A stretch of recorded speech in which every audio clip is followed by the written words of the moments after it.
República y parte del equipo técnico de la Consulta Popular. ¿Cómo le va? Muy buenos días. Lorena, Ramiro, muchas gracias por la invitación. Qué gusto estar en esta bella ciudad y qué gusto poder compartir sobre la consulta ciudadana que vamos a votar el 5 de febrero y que vamos a tomar decisiones muy importantes respecto a 3 ejes esenciales: combatir la inseguridad, fortalecer las instituciones y proteger el medio ambiente. Usted tiene 26 años. Tengo 26 años. 26 años, dice la mano derecha de Sichel en la elaboración del documento de la consulta. Es experta en Derecho Constitucional. Una persona con un bagaje estudiantil, académico bastante alto. ¿Cómo ha sido hasta el momento, hasta el día de hoy, llevar esta batuta por el tema de la consulta popular aquí en el país? Ha sido muy interesante. Primero comenzó con el proceso de idealización de las consultas, de las preguntas y permitir que superen el control de la Corte Constitucional, que fue mi primer trabajo. Y luego viene el trabajo tal vez más difícil para los abogados, que es hablar simplemente, ¿no? Y explicar las preguntas de la manera más simple para que todo el mundo entienda lo que conlleva el problema y la solución que se propone, que los ecuatorianos vamos a tener que votar el 5 de febrero. Entonces ha sido un proceso muy interesante para mí, ha sido interesante también para, creo que las personas que he conocido, porque han podido en verdad entender cada una de las preguntas y poder tomar una decisión informada el 5 de febrero, que no importa cuál sea, pero con tal que sea informada está bien. ¿Qué es lo que ustedes impulsan? ¿El conocimiento de la consulta, el conocimiento de las preguntas o el voto por el sí? El conocimiento de las preguntas. El gobierno nacional, su estrategia, o más que estrategia, es responsabilidad ante los ecuatorianos, es explicar el trabajo realizado respecto a la consulta ciudadana y justamente los efectos que tendría cada una de estas preguntas, porque los ecuatorianos, y en general para mejorar la democracia actual, es necesario que los ecuatorianos tomemos decisiones informadas, ya no tomemos decisiones en base a apoyos políticos o rechazos políticos, sino en verdad de pensar, quiero cambiar la situación de inseguridad que vivimos, quiero fortalecer las instituciones, combatir o darle un mensaje claro a los asambleístas que están haciendo mal su trabajo, darle un mensaje claro a los movimientos que no están presentando movimientos de calidad, y luego también que tengamos dignidades designadas correctas. No tengamos estas autoridades como el Consejo de la Judicatura, que no ha sancionado a los jueces corruptos que permiten que los delincuentes salgan. Ahora, dentro de las exposiciones que usted realiza, a los medios que usted va, ¿cuáles son los nichos de acción que ustedes tienen como voceras, en este caso voceras de la consulta popular? Son distintos nichos, en verdad es una diversificación absoluta en espacios rurales, también urbanos, esencialmente a personas que puedan comprender y puedan llevar el mensaje a su casa, o al menos comenzar la discusión en su casa, en sus diferentes espacios de debate, de discusión, para así poder promover esto de la información. Es necesario que la gente llegue el 5 de febrero informada y pueda tomar una decisión, cualquiera que sea esta, de manera concreta respecto a estos 8 temas que son muy importantes. ¿Qué opina usted respecto a las personas que votan o incentivan el voto por el no? Por ejemplo, empezando por asambleístas.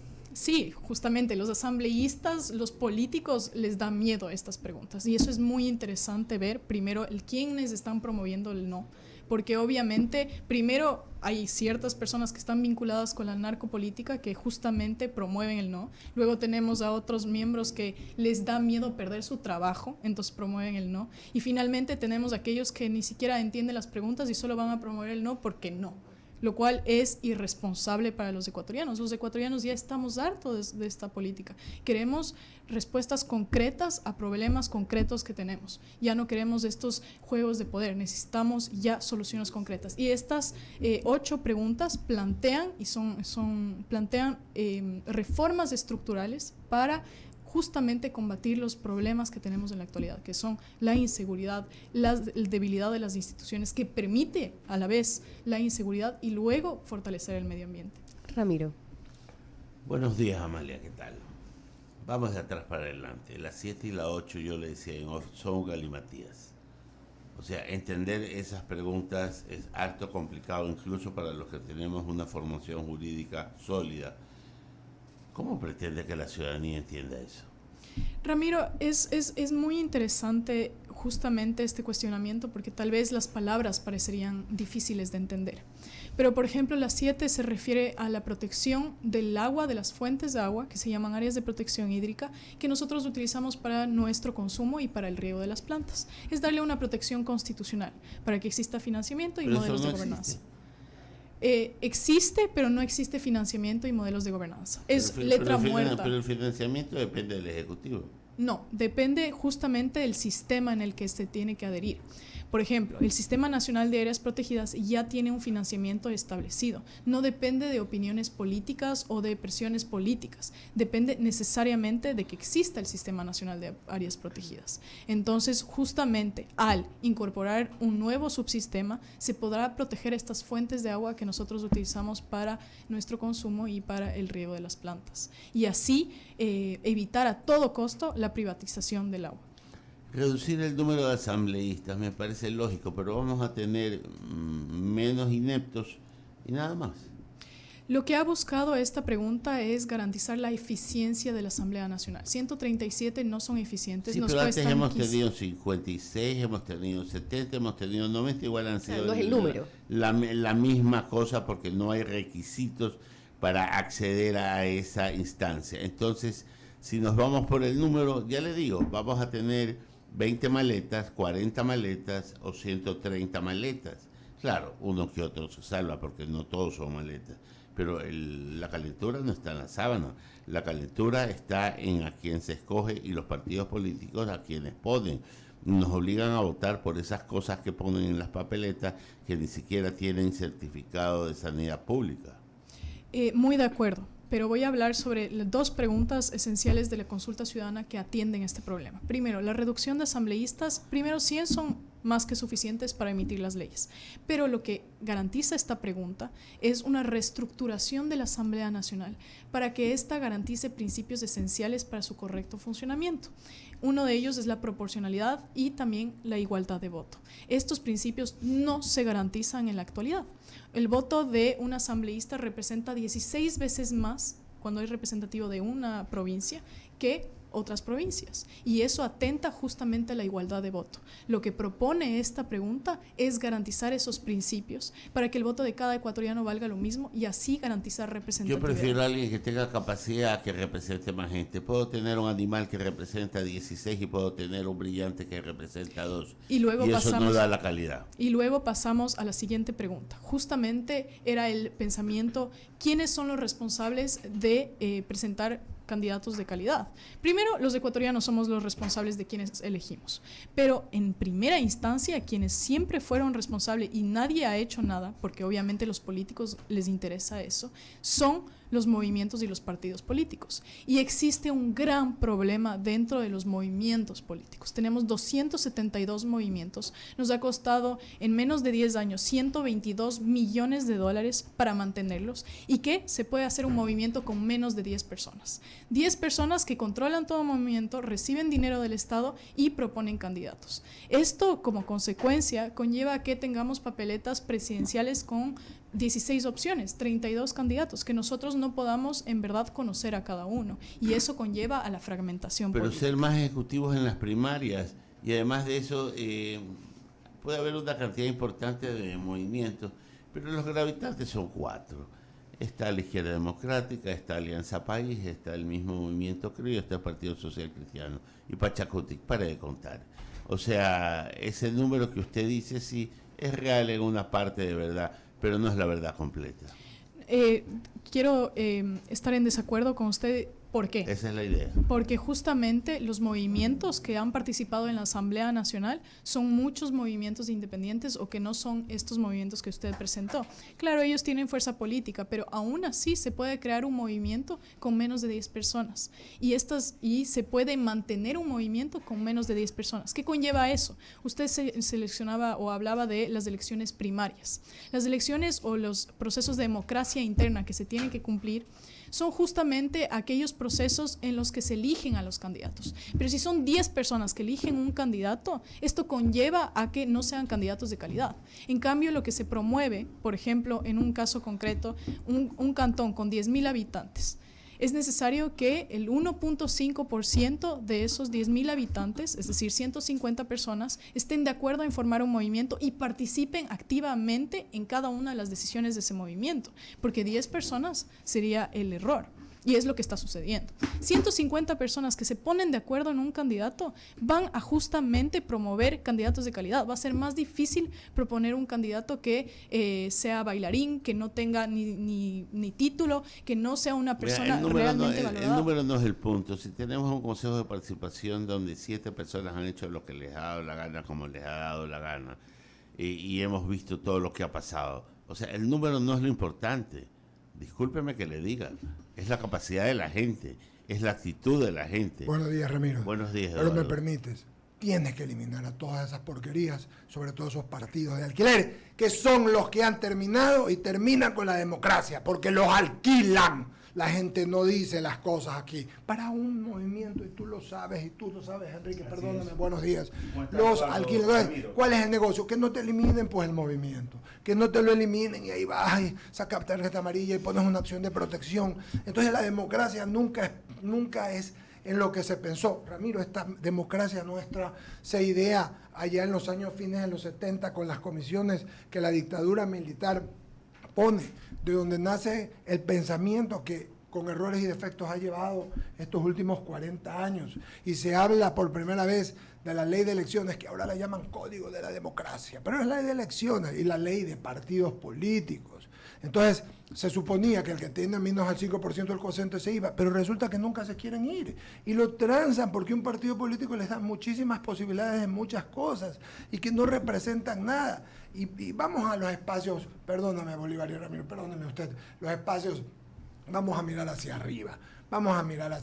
No mucho, a Colombia nomás. El Partido Liberal, el Partido Conservador, el Partido Nuevo Liberal, tienen partidos determinados con activismo, hacen lo que decía usted, hacen elecciones primarias, hacen activismo, trascienden, van de concejal, luego van subiendo a candidatos a subdirector de una institución, luego pueden ser candidatos a vicealcaldes, o sea, van haciendo la carrera, van haciendo asambleístas, van haciendo hasta que lleguen. Entonces, eso lo hacen los movimientos y los partidos políticos que sencilla y llanamente, cuando tienen un Estado que no les regala, pues, y encima no les regala que se puedan candidatizar por alquiler, pues perdóname que les diga. Yo no creo que haya una persona que pueda votar ahí, que no, y lo digo francamente, yo entiendo que mucha gente, y lo que dice Ramiro, lo hemos coincidido contigo y con él 1000 veces, efectivamente, hay un pocotón de candidatos que lo obligan que obligan a elegir, no a nosotros, porque nosotros podemos que no, pero donde hay plancha. Y mira esa asamblea, pues mira esa porquería, por Dios santo, qué vergüenza. Entonces, yo ahí discrepo contigo en esa parte y coincido en la otra. Hay que eliminar a los partidos que no sirven, a los que se rentan.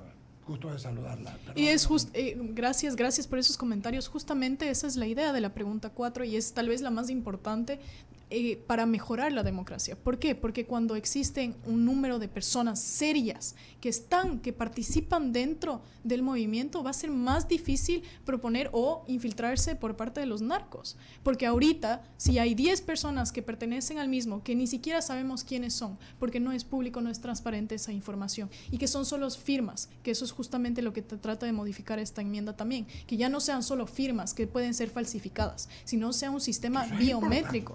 Son temas muy importantes. A todos nos pusieron ahí, Ramiro, a ti también creo que te pusieron alguna, a mí también, a todos nos pusieron a un partido, así es. Claro. Y eso es deshonestidad. Y imagínense, si desde los movimientos comienza con corrupción, entonces, ¿cómo vamos a tener candidatos que no sean corruptos? Cuando desde la base ya son corruptos. Es justamente los movimientos tienen que purgarse. Se tienen que purgar los movimientos, los partidos, esencialmente los movimientos, porque ellos no tienen una verdadera representación, no tienen una verdadera participación y por tanto pueden utilizar, son movimientos cascarón, como yo los llamo, que no tienen en verdad un fundamento de profundidad. Dentro, en su alcance, no existe gente que esté de acuerdo. Sino, ¿cómo son solo mis familiares?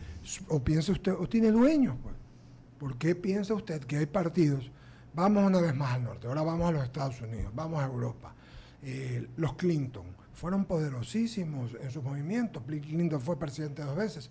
La señora Clinton se quiso reelegir, no la eligieron. Pasaron, vino la familia, vino Obama, vino Joe Biden. Del otro lado, los Bush tuvieron un presidente y otro, un hijo reelecto. Pero terminaron, vino el señor Trump. Es decir, no hay dueños de partidos. ¿Qué es lo que pasa aquí? Se quedan 100% y no hay flujo democrático. Entonces, se cogen y hay casi casgos, hay caudillismo. Entonces no hagamos ley de partido. Entonces, y una cosa más al respecto, lo de los movimientos de alquiler es terrible. Usted los llama, finalmente yo los llamo, los alquilan, ¿no? Y entonces resulta que nunca quieren que les desaparezcan los partidos, porque siempre quieren estar, porque viene alguien y le dice, mira, ve, aquí hay esto, o están los de acá. Y entonces, ¿dónde está la formación ideológica? No existe. Pues por eso es que el sistema es chueco. Y otra cosa más, perdóname, también la fuente. Siempre, y eso ya no es de ustedes, no es del gobierno. Aquí entran organismos con participación ciudadana y tal. Y el otro día se lo decía Medardo Lea. Se combate o se controla el control electoral de la formalidad y no de la fuente, que es lo que está diciendo. La plata cochina que uno no sabe de dónde sale, nadie sabe. Muchos movimientos están embarcados en eso. Mucha plata por el no. Nadie sabe. Movimientos que apoyan. Entonces, yo pienso que ese es otro punto interesante. Sí, es un punto muy importante. Oiga, y tiene una aceptación, vi unas encuestas increíbles, la reducción de asambleístas también, y la desaparición de movimientos impresionante. Porque la gente entiende que es necesario una reforma a los movimientos y nunca se les ha planteado una pregunta en este sentido, porque obviamente habían intereses políticos personales dentro de ellos, y la Asamblea Nacional, teniendo politiqueros, no propone reformas concretas al Código de la Democracia. Pero perdón. El Congreso que votó a Bucaram por loco y no por ladrón tenía 70 y pico de diputados y 50 menos de lo que tienen ahora, y lo hicieron sin ninguna ley, sin ningún sustento constitucional, y sucedió. Decapitaron a todas las autoridades de control y no pasó nada. Otro Congreso destituyó a toda una sala de la Corte Suprema de Justicia solo para evitar un juicio por una sentencia a un ex vicepresidente. Han desbaratado cortes constitucionales y cortes nacionales de justicia con menos asambleístas. El tema no está en el número. Probablemente lo que dice Eduardo, los partidos de alquiler existen y existirán en la medida que la ley los permita, pero son los menos, son 2, 3 o 4, los grandes, los que en verdad toman las decisiones son otros. O dígame aquella célebre frase de Juan José Pons cuando era presidente del Congreso: para ponerse de acuerdo en este país hay que hacer 3 o 4 llamadas, una al municipio, otra al Cortijo, otra a Panamá y otra a la presidencia de la República. Y era así. Entonces, y te reitero, son los dueños de los partidos. Son los dueños de los partidos. Es lo que decía yo a usted, se lo decía. Porque, y usted es muy joven, don Buca, para que voten y no se le descarrilen los asambleístas, los encerraba en el hotel con llave, ¿ya? Entonces, sí, estos no son partidos, porque murió don Buca y se terminó el partido. Pero lo que te quiero decir, Eduardo, que yo siento que la calentura no está en las sábanas, y voy a seguir sosteniendo eso, porque pueden haber 30 y no le ves en el Consejo de Participación Ciudadana, hay 7 y mira lo que pasa. Lo que pasa. Por eso mismo no es el número. Sí, por eso mismo. A ver, ese organismo, yo lo he dicho siempre, debería haber desaparecido, porque no tiene razón de ser. Sí. Pero hay un tema constitucional, amigos. Un tema constitucional, hay 3 formas: mediante enmienda, y la Asamblea no le va a dar chance, mediante una constituyente, o hacerlo vía Corte Constitucional. Esto es un tema aún más entramado, ¿verdad? Sí, a ver, para eliminar el Consejo de Participación Ciudadana es necesaria una reforma parcial, y la reforma parcial conlleva justamente esta aprobación de la Asamblea. Es un proceso larguísimo, es decir, comienza primero con se le envía el proyecto a la Corte Constitucional. La Corte Constitucional valora que efectivamente puede ser tramitado a través de reforma parcial. 2 debates de la Asamblea Nacional, luego se aprueba por parte de la Corte Constitucional y luego pasa a referéndum aprobatorio por parte de la ciudadanía, o sea, otra consulta popular. Entonces este proceso conllevaría mucho tiempo. Lo urgente, lo necesario es quitarle las facultades de designación, porque no es posible que este nuevo Consejo de Participación Ciudadana tenga esas facultades de designación. Y ahora hablemos sobre el proceso de que se va a realizar, porque estoy muy de acuerdo. Sería un error entregarle las facultades tal cual, entregarle a la Asamblea Nacional sin controles, porque ese fue el gran error. El error de la historia ecuatoriana ha sido concentrar poderes en un solo órgano, concentrarlos. Solo le voy a dar un ejemplo, y permítame que ahí la detenga. Año 1978, presidente Roldós, y lo he repetido aquí incansablemente, escogió a Hugo Ordóñez Espinosa de Contralor, 0 tacha, a Nicolás Parducci Sacaluga, procurador, 0 tacha, a José Vicente Troya, superintendente de banco, 0 tacha, a Terecha Minuche Mera, superintendente de compañía, 0 tacha, y a Edmundo Durán Díaz, fiscal general de la Nación, 0 tacha, con eso que el presidente nominaba y el Congreso escogía, y no hubo ningún problema. En cambio, vino otro presidente que escogió al señor Rosero de Contralor, al señor Leonidas Plaza de procurador, al señor Pichi Castro de fiscal, y hubo todo. No es la forma, son las personas. Tenemos que concentrarnos en las personas más que en la forma. Yo coincido con las personas, porque las personas hacen la diferencia, porque después de ello, con todo el respeto, para mí en la época del ingeniero Febres Cordero eligieron un par, pero hasta transitorio no hubo más. De ahí solamente han sido tímidos nombres, uno que otro, nada más. Maldonado Renela lo escogió, Pucho Trujillo. Estoy diciendo uno que otro. Estoy muy de acuerdo. No estamos digamos, en discusión en este tema. Estoy muy de acuerdo con que las personas son importantes, pero la estructura permite o llama la atención a personas corruptas, y eso se tiene que eliminar. Se tiene que eliminar esta concentración de los poderes. ¿Por qué? Porque el Consejo de Participación Ciudadana, como institución, llama a la corrupción.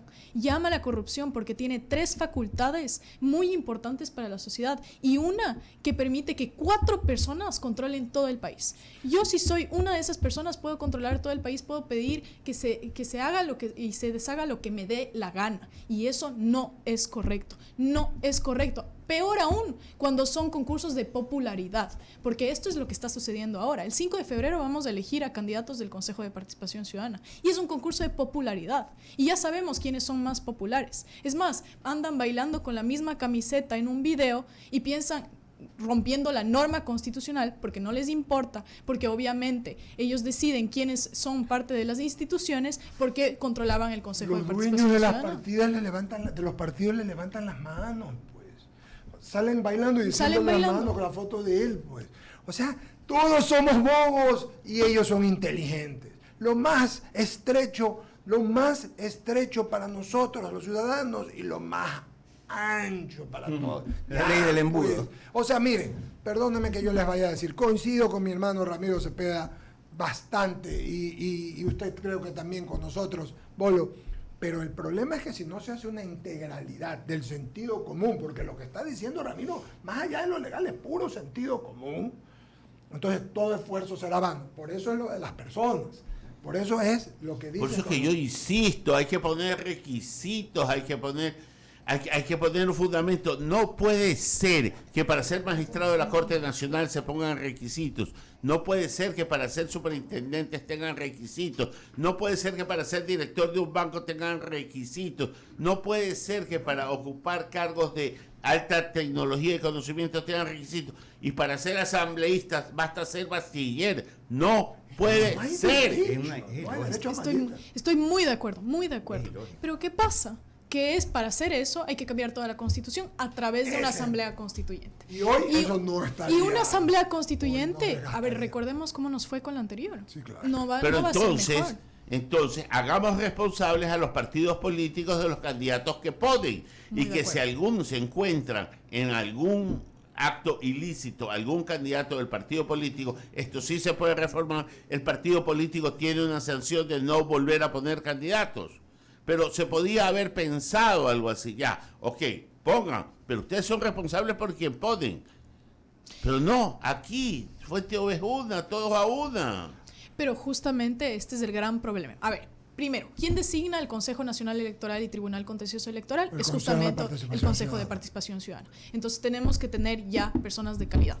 Entonces, hay que reformar eso. Pero luego, ¿quiénes son los responsables de presentar candidatos de calidad? Los movimientos. Reformamos los movimientos. ¿Quiénes son responsables de aprobar las leyes de conformidad con lo que nosotros como ecuatorianos necesitamos? La Asamblea Nacional. Reformamos la Asamblea Nacional. Estas reformas todas han sido pensadas para que justamente atiendan las necesidades de los ecuatorianos. Estamos hartos, todos los ecuatorianos, de que los políticos no hagan su trabajo, que no tengamos personas que sepan leer, ni siquiera escribir, ni siquiera presentarse ante un pleno y poder hablar públicamente de la manera que es debido. Una cosa está vergonzosa, yo lo he visto, tú también, oye, la verdad es que es penoso. No saben ni leer. No, y también pasa en la asamblea, con todo respeto, ya ha pasado. Lo que estás diciendo tú es... Por algo se los calificó como alzamanos. Pues. Sí, pero, o sea, por Dios santo. ¿No? Ok, avancemos con la pregunta. Nos quedamos en la cuarta, ¿verdad, Ramiro? Hemos estado atrás para adelante. Ya, solamente un tema en relación a la extradición.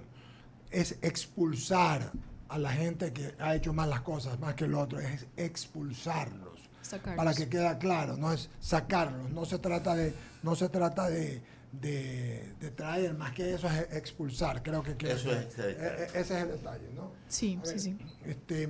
Pero se habla de delitos transnacionales. Defíname delitos transnacionales.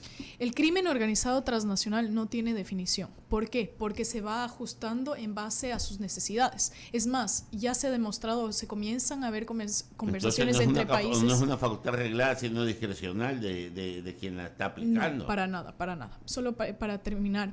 El crimen organizado se ha desarrollado de tal manera que ahora, por ejemplo, los estados, los países están hablando sobre el cibercrimen. El cibercrimen como por parte del crimen organizado transnacional, pero no se ha suscrito todavía un tratado. Entonces, mal se podría definir en base a delitos, porque eso sería un error. El crimen organizado es flexible, por tanto, nosotros tenemos que ser igualmente flexibles. Es justo una línea que hablaba un dirigente de una banda delincuencial de Brasil. Decía, ustedes, se refería al Estado, decía, ustedes como Estado son débiles, son grandes y no son flexibles. Son muy lentos en responder. Yo el momento que ustedes emiten una norma, yo ya cambié toda mi operación, ya moví toda mi gente y ya no están ni siquiera operando en donde ustedes quieren. Nosotros tenemos que ser flexibles ante este mal. Necesitamos tener las herramientas necesarias para combatirla, todas las herramientas posibles, fortalecer también a la fiscalía para que le lleve ante la justicia a los delincuentes que no sean extraditados, para que efectivamente cumplan ya con sus condenas que les corresponden. Conversando con Amalia Fernández Salvador, ella es vocera de la Presidencia de la República en la consulta popular.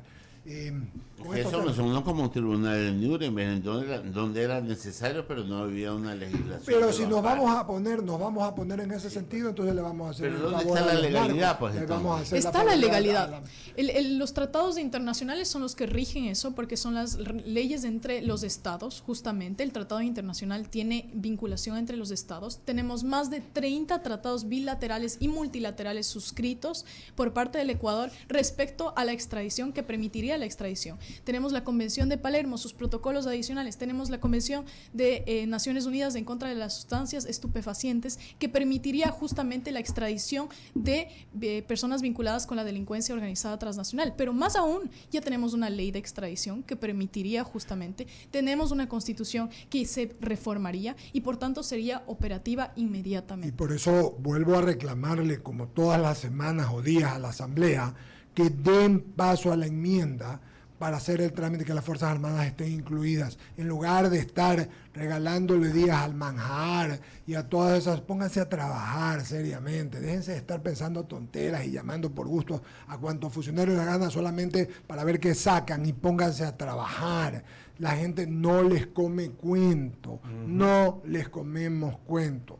Y en cuanto a lo que dice usted, claro, le entiendo, el ámbito, y también a Ramiro, el ámbito de los delitos son cada día nuevos. Por ejemplo, el que dice usted, el tema del cybercrimen, eso tiene diferentes connotaciones, porque va desde niñez hasta pasar, traer medicinas dañada. Todo. O sea, tiene Tráfico tiene de muchas órganos, cosas, todo. Es Todos los un delitos tema se pueden hacer por complicado. cibercrimen. Entonces, pero lo entiendo a Ramiro en su estructura, como es profesor de Derecho, que él dice, pero tienen que estar cuantificados. Entonces, usted dice, bien, son los tratados internacionales, que me parece que el 411 de la Constitución lo ampara, me parece, porque dice, con los tratados internacionales, de eso debemos algún momento tratar para que tengamos un ámbito, porque si se abre el paraguas, es importante, por decirle, yo vengo peleando desde hace un año con el tema de minería ilegal, y le doy, porque creo que la minería formal es el único tema.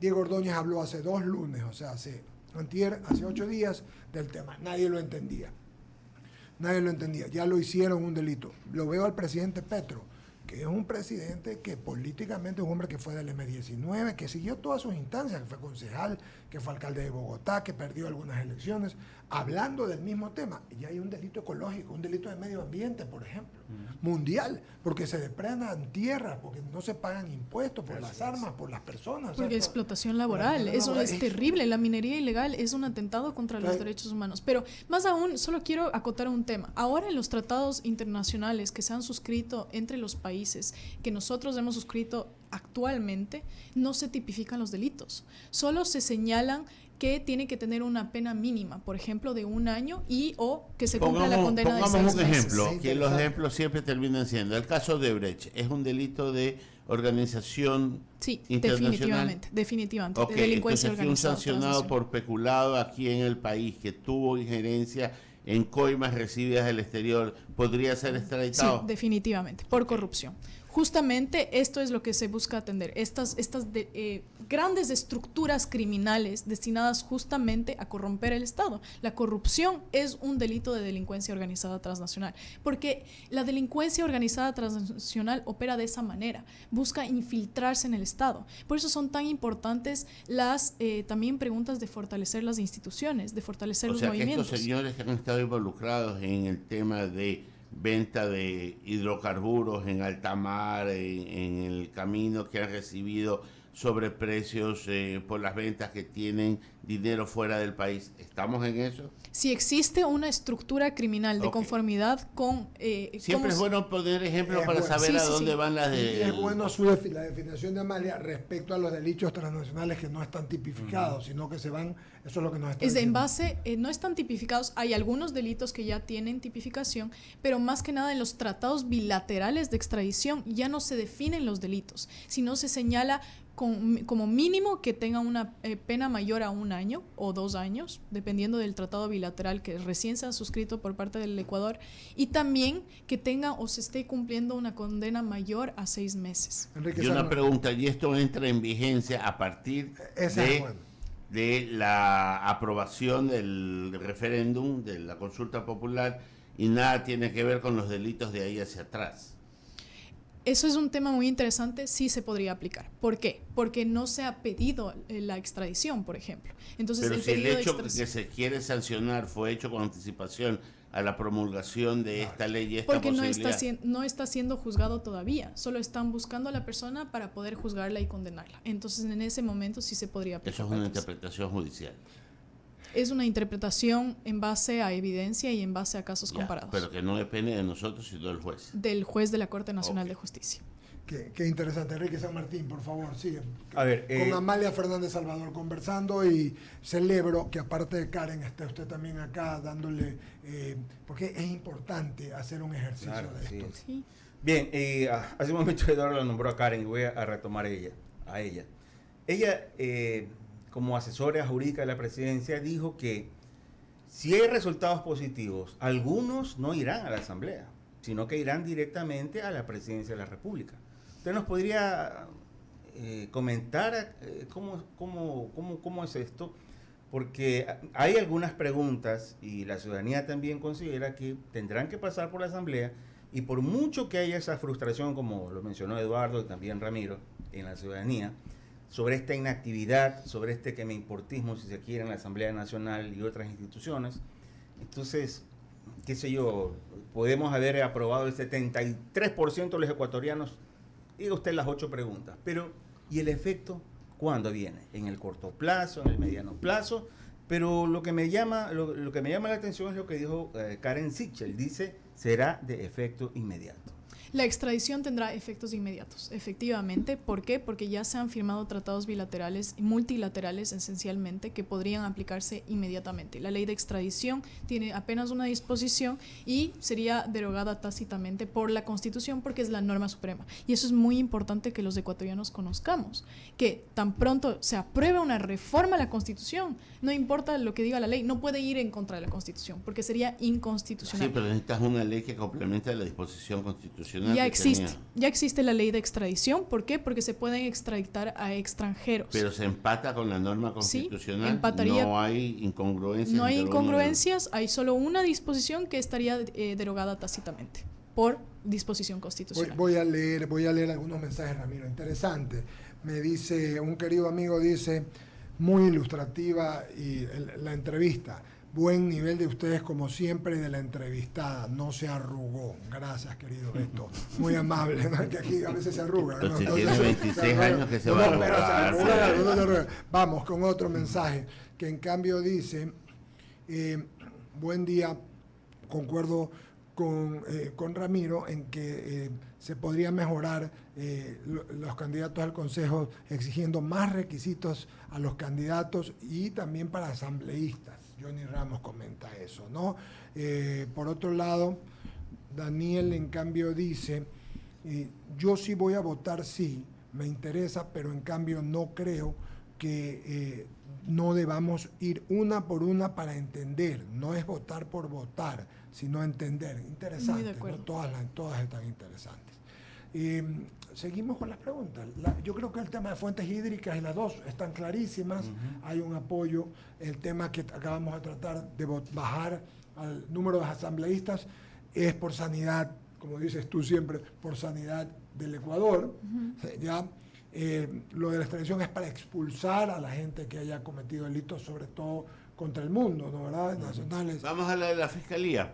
Esa es una interesante. Por ejemplo, yo allí sí le hubiera dado autonomía absoluta. Luchamos en el Comité de Reinstitucionalización por eso, porque luchamos, pero en cambio tienes que hacer una reforma constitucional, pues, ¿no? Entonces, sí, una reforma parcial. No tenía. Sí, pero hay una queja de la señora fiscal que no fue tomada en cuenta para la formulación de esta pregunta. Ella fue tomada en cuenta cuando se formuló. Lo dijo. No. Ella se le preguntó antes de emitir y ella ya había presentado su rechazo.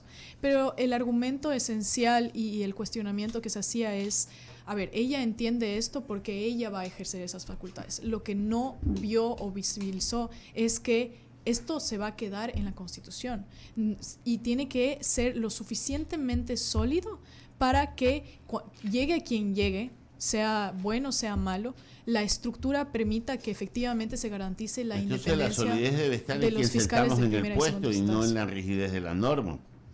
¿Perdón? La solidez debe estar en la persona que sentemos en ese puesto, que vaya a cumplir lo que debe cumplir y no evitar de que caiga un sinvergüenza y tenga un contrapeso, pues, ¿no? Las dos. Si estamos haciendo leyes para los sinvergüenzas, mejor apaguemos la luz y vámonos. Las dos. Vamos a hablar un poco más filosóficamente sobre este tema. Es necesario que la estructura no abone a la corrupción. Es necesario que la estructura permita la independencia, es necesario que la estructura permita que no existan abusos. Ahora, siempre se trata sobre los seres humanos que están ejerciendo el poder, pero el poder corrompe. El poder corrompe, y eso lo ha dicho muchos filósofos, muchas personas que han analizado también el desarrollo, y es esencial, por tanto, que las dos operen en conjunto, que sepamos a quiénes elegimos, por eso está el Consejo de Participación Ciudadana, quitarle las facultades de designación, pero también que la estructura no abone a que existan abusos, porque eso es lo que ha sucedido anteriormente. Antes, o sin estas facultades, digamos, de seleccionar, evaluar, sancionar a sus propios fiscales, los fiscales enviaban al lago agrio como presión política para que tomen decisiones. ¿Por qué? Porque justamente los fiscales son los que llevan a juicio a una persona. Si un fiscal se abstiene de acusar penalmente, no existe juicio. Se puede apelar, pero ¿qué pasa si el sistema está corrompido? Entonces es necesario justamente garantizar la independencia de ellos por un órgano técnico, que es el Consejo Fiscal. Y esa fue la argumentación que se le dio a la fiscal. Ella presentó sus argumentos el día siguiente de esto, pero como han visto, ella no ha vuelto a plantear esto. Pero si estamos haciendo un Consejo de la Fiscalía, va a ser un réplica del Consejo de la Judicatura y las pruebas están, ¿no? No, para nada. El Consejo de la Judicatura, el gran problema es que es un órgano administrativo y no nos olvidemos, tenía como director un ingeniero en sistemas que tenía la osadía de decir que los jueces habían incurrido en prevaricato.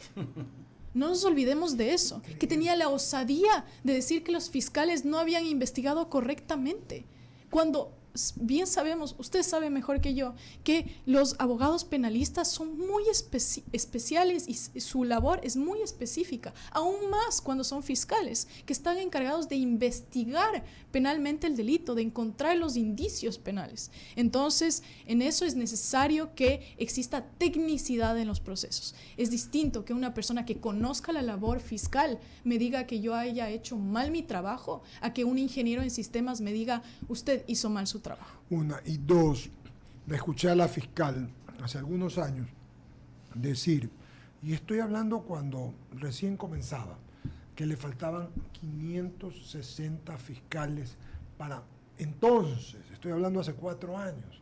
¿Cuántos le faltarán ahora? ¿No? Le faltan 602 fiscales. Entonces, imagínense que aquí... Son 50 más. Imagínense aquí que nosotros en Guayas faltan 190 fiscales, tenemos apenas 170. Y es una de las provincias más azotadas por la seguridad. 190 más. Necesitamos 190 más. Es una cosa increíble. La autonomía nosotros la llevamos adelante también en el Comité de Reinstitucionalización, lo planteamos, pero se juntaron los sirios y los troyanos. Enrique Calón, te debe haber contado a ti también el otro día, que fue una fuente de... Se unieron toditos, ahora ellos están en la misma orilla, los que eran donde estaba Henry, todos se han unido, es increíble, cuando esto es una cosa muy lógica. La Fiscalía, como bien citas tú, debería tener su propia autonomía e independencia. Es más, Ramiro, contigo, no sé, Bolo, si alguna vez contigo lo hablamos, debería tener su propia policía, que sería la policía judicial. Más o menos como que aumentemos el monto porque hay más gente con necesidades, en vez de tratar de bajar el índice de delitos para que la afluencia de la Fiscalía no sea tan dramática como lo es. Entonces la calentura sigue no estando en la sábana ni en la falta de fiscales, sino en la falta de rigidez, de que lo que se sanciona se cumple, que los policías que capturan a los delincuentes se procesen y vayan a la cárcel, y no que salgan 15 veces. Por tanto, un mismo fiscal o varios fiscales tendrán que tratar a un mismo sujeto que ha salido 15 veces más. Por tanto, no es que se necesitan más fiscales, se necesita que las cosas funcionen, y eso es lo que no sucede. Estoy muy en desacuerdo con eso. Es necesario que tengamos los fiscales necesarios para investigar. Imagínese que usted tenga 200 causas, no las va a poder procesar correctamente. Imagínese que usted tiene que ir a un espacio, a otro y a otro para investigar. No va a hacer bien su trabajo. En Guayas, por ejemplo, y las provincias más azotadas por la inseguridad es donde faltan más fiscales. ¿Por qué? Porque justamente no hay suficientes fiscales para investigar correctamente y llevarlos a juicios con pruebas. Porque ¿qué pasa? Si no se presentan bien las pruebas, si no se presentan bien los juicios ante los jueces, entonces van a salir libres. ¿Qué pasa con la flagrancia? La policía hace su trabajo, coge a los delincuentes y el día siguiente salen libres. ¿Por qué? Porque el fiscal no tiene los suficientes elementos para llevarlo ante el juicio. Ese es el gran problema y es justamente lo que busca atender. Ahora, es necesario también sancionar a los malos elementos y el Consejo de la Judicatura no lo ha hecho, no le interesa hacerlo. ¿Por qué? ¿Cuál es el gran cuestionamiento que se tiene? No ha querido sancionar a los malos elementos, a pesar de que la fiscal general del Estado ha presentado las denuncias, las ha hecho públicas, pero solo cuando ha sido mediático ha querido destituir a unos fiscales. ¿Por qué? Porque son ingenieros en sistemas, gente que no conoce la labor fiscal y que no le interesa tampoco que la fiscalía se vea fortalecida, porque una fiscalía fortalecida no le beneficia a los politiqueros.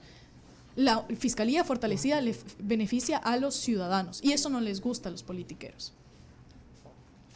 Sí, yo escucho con mucho respeto lo que usted dice, pero no me termina de convencer, porque yo creo, insisto, que el tema va por otro lado. va por un tema de una justicia eficiente, de una policía que haga su trabajo y de un trabajo para que la delincuencia baje, ¿ya? Y entonces ahí podemos tener una justicia eficiente, pero también, si no vamos a la justicia que está corrompida desde lo más alto a lo más bajo, y no hemos tocado en la pregunta ninguna de esas, un punto sobre la justicia, estamos hablando en el mar. No es cierto de que no se trata en ningún tema sobre la justicia. Respectivamente, quien se encarga de sancionar a los jueces es el Consejo de la Judicatura. Entonces, ¿quién se encarga de designar al Consejo de la Judicatura? El Consejo de Participación Ciudadana. Justamente por eso se tratan de quitar las facultades de designación del Consejo de Participación Ciudadana para que se designen a correctos miembros del Consejo de la Judicatura y que hagan su trabajo. Esa es la manera. Y luego, ¿quiénes son encargados de investigar a los jueces corruptos? La Fiscalía General del Estado. Porque si no se investiga a los jueces, entonces no se los va a llevar ante la justicia y no van a existir procesos sancionatorios. Yo tengo allí también mi forma de pensar. Yo creo, y lo insisto porque lo he dicho públicamente, que esas facultades para nominar tienen que ser quitadas.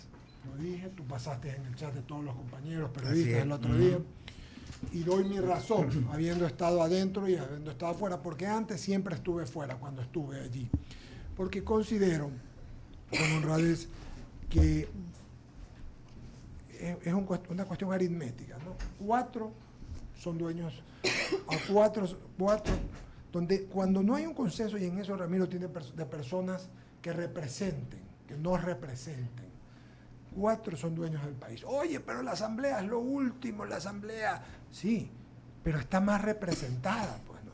Hay más gente. Vas a necesitar 71 votos, ¿verdad? Son 71, me parece, que se necesitan. Ya, no 4, pues. O sea, 4 no 71. Sí, un tecito. Dígale que le traiga un tecito, sí. Un tecito. 71 votos me parece que necesita la Asamblea, pero es más que 4, número 1. Número 2, ojalá algún día se pueda desaparecer la institución. Es más, ya ahí vienen pues mi formación de abogado y de estar allí, me sale, debería haber un Senado, que el Senado con condiciones, con requisitos, con edad, esa sea la que nombre el organismo y que venga todo un proceso y tal.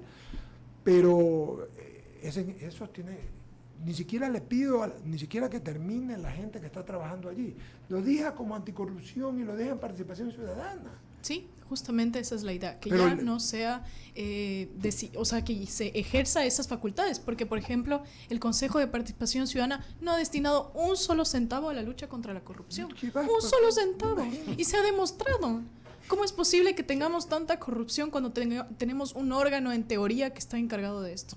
Entonces va a ser muy interesante ver, también ver a quienes elegimos primero y luego ver si ellos ejercen efectivamente estas facultades de luchar contra la corrupción. Quizás esta sea una pregunta, Amalia, y vale la pena. Y me voy de otro lado. Mucha gente me pregunta respecto al que si debe votar nulo. Pues la gente tiene tanto fastidio este organismo, como que no existe, ¿ya? Me dice, voy a votar nulo, voy a poner una X, etcétera, etcétera. No obstante, estos votos van para quién, si se vota nulo y no por persona. Como no existe una mayoría mínima, entonces van a ir para los que sí tengan votos. Es decir, y es lo que sucedió antes. La idea es que debería de votarse por alguien, al menos. Sea, penosamente, una vez más en el Ecuador se vota por el menos malo y no por el que uno quiera, por el que debe. Qué cosa más terrible. Terribles. Pero si no se hace eso, entonces nos va a suceder lo mismo que nos sucedió anteriormente, que fue justamente que el Consejo de Participación Ciudadana ganó el mayor candidato con el 21% de los votos. Es decir, el 80% de los ecuatorianos no estaban de acuerdo con su candidatura. Y estas personas son las que justamente ejercen las facultades de designación. Y tenemos el caso del cura Tuárez, tenemos el caso de Cristian Cruz, ambos vinculados... Karateca discapacitado. Que tenía el 80% de discapacidad y tenía una licencia para conducir camiones. Y yo también digo que hay un pocotón en la Asamblea que tienen un pocotón de juicios que fueron para evitarlos, porque tienen problemas, porque fueron alcaldes, prefectos, autoridades, Y también, y es un tema que habrá que ver hacia el futuro, porque no puede uno estar eligiendo gente que tenga problemas con la justicia. Pues, ¿no? Eso es otra cosa. Oiga, de las preguntas, hemos hablado de no prevé compensaciones a quienes apoyan la generación de servicios ambientales.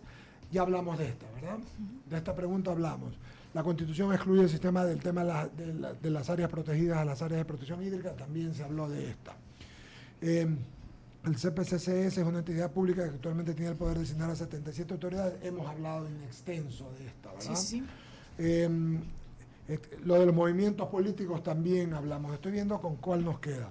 La Asamblea Nacional está integrada por 137 asambleístas, de esta hablamos, pero con usted y con Ramiro. Lo de la Fiscalía. 30 malos, 80 malos. Sí. Fiscalía también. La extradición, hablamos, es expulsar a la gente que no debe estar aquí. Más que traer es expulsar. Esas son las 8 preguntas. Quizás en la generalidad, Jaime, buenos días, ¿cómo estás? Buenos días, ¿cómo están? Quizás en la generalidad, y ya que hemos dicho que no vale anular, sino votar, que esto es importante en participación ciudadana que menos mal, porque no es y para no dejar que entren los demás. Ramiro hizo una pregunta respecto a todos los tiempos que vienen y quedan. Creo que la Corte Constitucional una vez más dio una lección, y cuánto me alegro de que así haya sido, en poner al presidente del Consejo Temporal, de la Judicatura Temporal, y en mandar a la casa a los que tenía que mandar por desacatar una orden de la Corte, una sentencia y orden de la Corte, demostrando, Ramiro, como siempre hemos hablado contigo, y Jaime, ¿verdad?, que hay que tener Estado de Derecho, que hay que cumplir en derecho lo que se ordena. Porque mire las payasadas que yo aspiro que esta consulta tenga, mi querida Amalia, acogida. Y sobre todo celebro que usted haya venido, que venga Karen Sichel, que haya opinión, que la gente así discrepe, que aquí discrepamos 1000 veces. Eso es bueno. El abogado del diablo. Sí, él es el abogado del diablo. También por lo de locura. Sí, entonces. No por lo viejo, sino por lo diablo. Pero oye. Salta una pregunta. ¿Cuántas de las preguntas son de efecto inmediato? Es decir, que se aplican ya, y otras cuántas son en diferido. Todas tienen un periodo, digamos, de aplicación casi inmediata, pero otras no tanto. ¿Por qué? La primera, la extradición es inmediata. Tiene efectos inmediatos. Tiene que aprobar un acuerdo ministerial, pero los efectos son inmediatos, esencialmente. Ya se podría solicitar a personas que están vinculadas con la delincuencia organizada transnacional. La Fiscalía tiene efectos en 30 días. Entonces, la Fiscal General del Estado tendrá que aprobar su reglamento y designar al Consejo Fiscal y ya se va a aplicar. Luego tenemos la de reducción de asambleístas. Esa va a tener efectos en la siguiente elección. Claro, es normal. ¿Por qué? Porque tienen derechos adquiridos, sí, y también porque existe, no se podrían analizar que 37 se van. Entonces, esa es una gran Todavía pregunta. Toca. Ajá, entonces se aplicaría para el siguiente. Luego tenemos la de movimientos, y como son nuevas reglas y para no afectar la participación ciudadana que tanta jurisprudencia ha emitido la Corte Interamericana de Derechos Humanos, entonces tiene efectos en 6 meses para los seccionales y en 1 año para los movimientos que tienen alcance nacional. Luego tenemos la del Consejo de Participación Ciudadana. Esta se va a aplicar tan pronto la Asamblea Nacional apruebe su ley. ¿Por qué? Porque de no ordenársele que apruebe una ley, ¿qué harían? Aprobar un reglamento, o ni siquiera aprobar un reglamento, aplicar lo que les da la regalada gana, porque es justamente lo que ya han demostrado hacer, y ejercer estas facultades de designación que deberían ser técnicas, que tienen que ser técnicas, y aplicarlas en base a sus deseos y necesidades. Entonces, se ha ordenado que tan pronto apruebe la ley, ya puede ejercer estas facultades. Y luego tenemos la del Consejo de Participación Ciudadana. Esta se va a aplicar en la siguiente designación de los consejeros. ¿Por qué? Porque nuevamente ya tienen derechos adquiridos. La de las ambientales tiene efectos máximos hasta 90 días. Entonces, en 45 días ya se tendría que aplicar. Muchas gracias, Amalia Fernández Salvador. Muchas gracias. Hemos conversado, hemos coincidido, hemos discrepado. Lo que sí creo que porque todos los que estamos en esta mesa y los que nos están viendo en I99 TV y en CNT Play o escuchando en I99 98.9, lo que saben es que amamos al Ecuador y queremos que nos vaya mejor. Eso es. Muchísimas gracias. Muchas gracias por la invitación. Es muy interesante conversar con todos ustedes y más bien quiero también que los ecuatorianos pensemos, los que nos están oyendo pensemos, analicemos estos debates, estos cuestionamientos que se hacen a la consulta que son muy válidos y también lleguemos a las urnas informados, porque eso es lo más importante para la democracia. Que yo con mi voto no esté votando por el menos peor o lo que me impone alguien o lo que me dice que tengo que votar, sino tome decisiones concretas respecto a lo que quiero por el país. Quiero combatir la inseguridad, quiero fortalecer las instituciones, quiero proteger el medio ambiente. Eso se le va a preguntar a la ciudadanía. Son 3 puntos: seguridad, medio ambiente e institucionalidad o estructura del Estado. De eso es claro. Bueno, despida usted, que no preguntó por llegar tarde, señor, por favor. Despida. ¿Cómo va a despedir? Vamos a un corte y regresamos. Presentado, por favor. Vamos al corte.